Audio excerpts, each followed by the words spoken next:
L'Afrique ne peut pas se développer sans sa diaspora. Malheureusement, la diaspora, dans une immense majorité, ne joue pas encore son rôle. Quel est le rôle de la diaspora?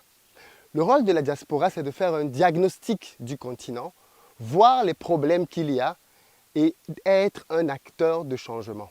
Malheureusement, je constate qu'une grande partie de la diaspora joue uniquement le premier rôle. Faire des diagnostics, faire état de ce qui ne fonctionne pas, et c'est tout.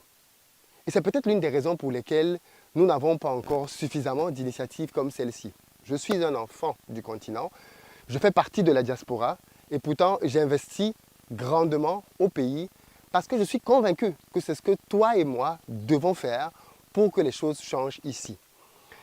Mais j'ai envie aujourd'hui de parler au cœur de quelqu'un parce que je suis toujours très touché quand je me rends compte de l'inconscience de certains d'entre nous. Vous savez, quand on vient d'une famille pauvre, j'aime dire qu'on a l'obligation d'être ambitieux et de réussir. Je le répète, quand on vient d'une famille pauvre, qu'on a vécu dans des milieux dans lesquels on pouvait manquer parfois, ou alors les gens autour de nous pouvaient manquer parfois de choses élémentaires, on a l'obligation d'être un acteur de changement et pas simplement être quelqu'un qui parle. Voilà pourquoi j'ai beaucoup de mal avec la diaspora dont le rôle se limite à coller les petites. J'ai beaucoup de mal avec la diaspora qui voit uniquement l'Afrique comme un lieu dans lequel elle va venir pour faire la fête. J'ai beaucoup de mal avec la diaspora qui, quand elle est en Europe, est là-bas simplement comme étant passive et silencieuse.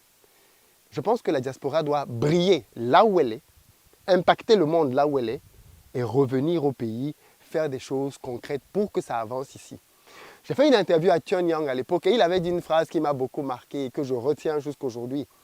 Il avait dit « Je n'ai aucun droit de critiquer un dirigeant africain tant que moi-même, je ne fais rien. Ce n'est que quand je vais faire des choses, qu'elles vont porter du fruit, que j'aurai de la légitimité à pouvoir leur dire « Les gars, vous ne foutez rien. Les gars, vous n'êtes pas en train de travailler pour le pays. La preuve, je suis arrivé, j'ai semé, j'ai récolté et voilà ce que ça donne. » Et cette vision m'a beaucoup marqué parce que je pense que c'est ça, la vision d'une diaspora consciente. La diaspora ne peut pas limiter son rôle uniquement à critiquer, critiquer, critiquer. C'est trop facile la critique, les amis. C'est excessivement facile. La diaspora doit devenir la représentation même de la réussite. C'est-à-dire qu'on doit reconnaître la diaspora non pas parce qu'ils prennent un avion pour arriver en Afrique, non pas parce qu'ils vivent en Europe, mais à cause des choses qu'ils accomplissent au pays. Voilà pourquoi est-ce qu'on doit respecter la diaspora. Et je sais que ce discours va bien évidemment fâcher certaines personnes, oui, Philippe, ainsi de suite. Mais bon, je pense qu'on a dépassé ce stade-là. Il faut qu'on puisse se dire quelques vérités entre nous. Nous sommes ici dans mon exploitation. Pour ceux d'entre vous qui ne le savent pas encore, petite parenthèse, ici on fait un concept très simple que je trouve évident, mais qui est quasi inexistant dans nos pays, de la ferme à l'assiette. Ici, dans cet espace, on fait de l'ananas. OK? Mais on fait de l'ananas ici parce que le but pour nous, parce que l'ananas c'est délicieux déjà, l'ananas c'est juste trop bon, et on fait de l'ananas parce qu'on fait du jus d'ananas dans notre boutique à Bali. D'ailleurs, ceux qui ne le savent pas encore, les produits de cette ferme sont vendus dans notre premier point de distribution à Bali, à Douala, en face des Néo. La boutique s'appelle Le Goût du Pays, en face de la Sonel, de l'AES à Kumasi, ouais, on va dire ça à Bali. On est juste en face.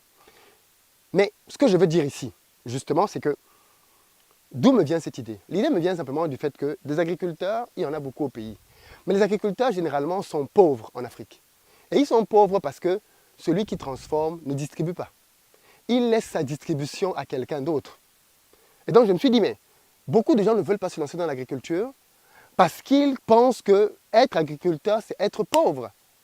Si on fait de l'agriculture et qu'ils se rendent compte qu'avec l'agriculture, on peut être multimilliardaire, et on a donné pour challenge que cette ferme en 5 ans va générer le milliard, et beaucoup ont commencé à rigoler au début, mais je pense que d'ici 2-3 ans, vous allez moins rigoler, ceux qui doutaient. Mais l'objectif, c'est de montrer aux jeunes qu'on peut gagner beaucoup d'argent proprement avec de l'agriculture dans nos pays pour que les jeunes arrêtent d'aller se battre dans des bureaux pour gagner 40-50 000 francs et avoir le privilège de dire qu'il a une cravate et il est dans un bureau climatisé. Et parfois, bien évidemment, il cumule 4, 5, 6 mois sans être payé. L'objectif pour moi, c'était de démontrer qu'en travaillant la terre ne ment pas, mais il faut bien la travailler, on peut gagner beaucoup d'argent. Et c'est un appel que je lance à la diaspora. Les amis, Revenez sur le continent et bâtissons des projets. À cet égard, je veux dire bravo à la diaspora d'Amérique du Nord. Chaque fois que je discute avec quelqu'un au Cameroun, en Côte d'Ivoire, au Sénégal, et que c'est quelqu'un qui a un projet, bien souvent, il vient d'Amérique du Nord. Il vient du Canada, il vient des États-Unis. Très souvent. Par contre, quand je discute avec quelqu'un de la diaspora et qui vient de France, c'est quelqu'un qui vient pour critiquer, qui vient pour coller les petites, qui vient pour s'amuser et repartir. Quel est le problème, les amis de France? Quel est le problème? Pourquoi est-ce que la diaspora de France, qui est pourtant une diaspora très intellectuelle, est une diaspora qui au pays fait très peu? Mais c'est la diaspora qui va te dire, oui, mais le pouvoir a fait ci, le pouvoir a fait ça. Aucun pouvoir ne t'empêche de faire ça. Aucun pouvoir ne t'empêche de faire ça. Aucun pouvoir ne t'empêche de planter, de récolter, de distribuer. Aucun pouvoir. Aucun pouvoir ne t'empêche d'avoir tes boutiques, d'avoir tes centres commerciaux. Aucun pouvoir. À un moment donné, il faut qu'on arrête de se cacher aussi derrière des prétextes, qu'on arrête de se cacher derrière des X, Y, Z et que l'on commence à agir. Quand les Chinois viennent ici, ils sont confrontés au même gouvernement. Quand les Indiens viennent ici, les Pakistanais viennent, c'est le même gouvernement. Mais ils trouvent le moyen de faire du business ici. Et nous, on est là, on les critique avec la bouche, mais dans les faits. Le chien aboie, la caravane passe. Tant que tu critiques et que tu ne fais rien, tu n'inquiètes personne. Par contre, le jour que tu commences à faire des concepts comme ceci, que tu commences à avoir tes boutiques, que tu commences à avoir plusieurs boutiques dans le pays pour pouvoir distribuer les produits de ta ferme, là tu commences une véritable révolution. Tu entames une véritable révolution parce que tu es sur le terrain, parce que tu fais des choses concrètes. Et là tu commences à inquiéter les plus gros, Carrefour, Auchan. Là ils peuvent commencer à se dire, ah mais il y a ces gars-là qui commencent à être vraiment intéressants. Hein? Mais tant que tu ne fais que parler, tu ne sers à rien, les amis. Alors attention, je vais te faire un petit bémol parce que la diaspora en Allemagne, c'est différent. Les gars en Allemagne et les filles en Allemagne bossent. Ils bossent pour le pays. Mais la diaspora française, de laquelle je viens, est celle qui bavarde le plus, est celle qui raconte le plus de choses, mais qui agit concrètement le moins possible. Peut-être que c'est la malédiction de la France. Peut-être que la France n'est pas un pays entrepreneurial. Et donc quand on arrive là-bas, on sait juste parler, écrire des livres, avoir des gros diplômes, et puis c'est tout. Mais à un moment donné, les amis, le continent nous appelle et on doit revenir et répondre à l'appel du pays. Le pays t'appelle, le pays est plein d'opportunités. Il y a beaucoup d'argent à se faire ici, beaucoup de business à lancer ici. Et j'ai voulu filmer ce que je fais pour montrer aux gens que c'est possible. Et vous l'avez bien vu, au début, il n'y avait rien ici. Un féticheur était venu mettre des fétiches ici. Vous vous rappelez? Voilà l'espace qu'il avait fétiché. Et il avait dit que si quelqu'un passait par là, il allait mourir. Non seulement personne n'est mort, mais en plus, les ananas vont commencer à pousser là dans quelques jours. Donc d'ici quelques mois, on va récolter nos ananas, on va les amener à la boutique, on va faire nos jus, ananas, ananas passion, ananas gingembre, et on va déguster tout ça. Aussi simple que ça. Mais il y a beaucoup de choses à faire au pays. Il y a beaucoup de choses à faire au pays. Et la diaspora a un rôle à jouer. Elle ne peut pas se limiter à critiquer. Faisons comme Thion. Faisons comme Thion, travaillons, ayons des résultats. Et à ce moment-là, on peut dire à un gouvernement, qu'est-ce que vous faites? Mais si tout ce que tu fais, c'est parler, parler, parler, critiquer, oh la France a fait ci, oh la France a fait ça, la France ne m'empêche pas de travailler. Les États-Unis ne m'empêchent pas de travailler. On a notre boutique, on va en ouvrir une deuxième bientôt, puis une troisième, puis une quatrième, puis une dixième, et après on va franchiser, on va en ouvrir plein dans le pays. Et voilà comment on va gagner beaucoup d'argent. Et aucun Français, ni aucun gouvernement n'est contre ça. Donc à un moment donné, je veux bien que l'on fasse le diagnostic que les gouvernements sont défaillants à plein d'endroits. Je suis le premier à faire ces diagnostics. Mais si on finit de dire ce diagnostic et qu'on ne vient pas travailler, on est juste un théoricien de plus. Et l'Afrique a déjà trop de théoriciens. On a besoin maintenant d'hommes et de femmes d'action. Soutenez ce projet en consommant, les amis. Je sais qu'il y a beaucoup de gens de la diaspora qui vont venir pendant les fêtes. Soit c'est pour coller les petits taux, soit c'est pour travailler. Venez manger chez Le Goût du Pays. On est à Bali, au Cameroun. Ce concept, on va le développer à Abidjan l'année prochaine. Dans les amis en Côte d'Ivoire, on arrive pour développer ce projet-là. Et ainsi de suite. On va le dupliquer en Afrique et on va le franchiser. Le Goût du Pays, avec les produits du pays.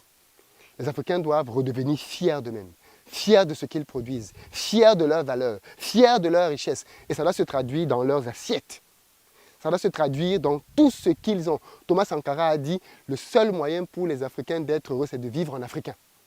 Vivons en africain, assumons notre africanité à tous les niveaux possibles et valorisons-la. C'était le message pour cette vidéo. J'espère qu'il va toucher quelqu'un, qu'il va te réveiller, qu'il va te frôler dans ton orgueil. Je sais que tu vas peut-être te dire, oui, mais Philippe a dit si. Ok, peut-être que la forme ne te plaît pas. Peut-être que tu es le genre de personne qui aime qu'on te caresse dans le sens du poil.